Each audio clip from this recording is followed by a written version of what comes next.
Hello! So, nandito kami ngayon sa Negros kasi papunta kami ng Pinewood Forest sa may Don Salvador, Benedicto. Unahan lang yan dito mula sa Murcia at Bacolod. So, umalis kami ng maaga sa Iloilo, Kainina, tapos sumakay ng ferry. So, mga isang oras lang nakarating na kami sa Bacolod. So, maganda pala ang lugar dito, oh. Napakaluwang ng mga kalsada.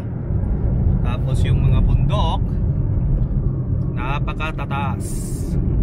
Yan.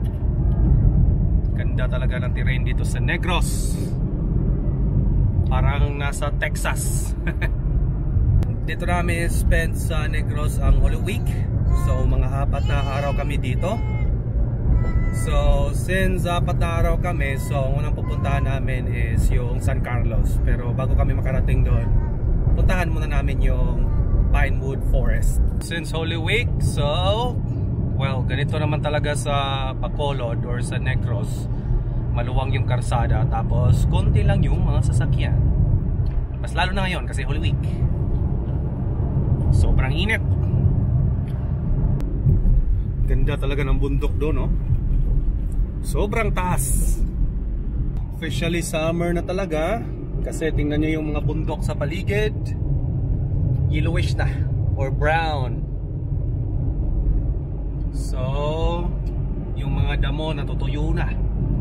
Tapos yung bundok doon, no? Parang katulad doon sa Spain. Finally, nandito na kami sa San Salvador, Benedicto. Or Don Salvador, Benedicto pala, sorry. So, medyo matarik tong daan dito, ah. Yan, paliko na. Yan o, yung mga truck sa unahan, sobrang bagal na nila. So, di tayo pwede mag-overtake dyan kasi masyadong malalaki.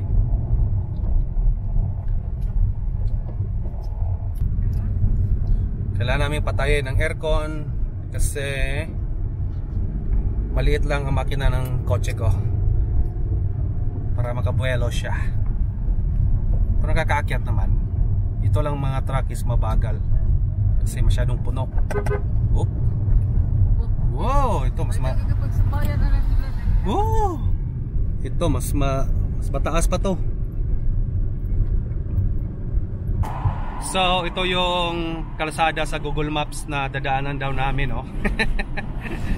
Bitukang manok. OMG. Pero so far, hindi naman masyadong mahirap i-drive or mag-drive dito. Dandahan lang talaga.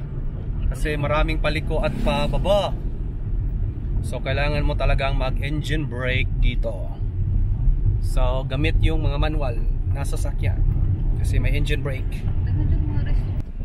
So, may nadaanan kami dito sa kalsada na parang similar to sa Baguio, ah. Yan o, may lion's statue. Yan o, lion. Tapos suminto pa yung mga tao dito. Baka magpa-picture sila. Yan o. Siguro tourist spot to dito. Hindi ko lang alam.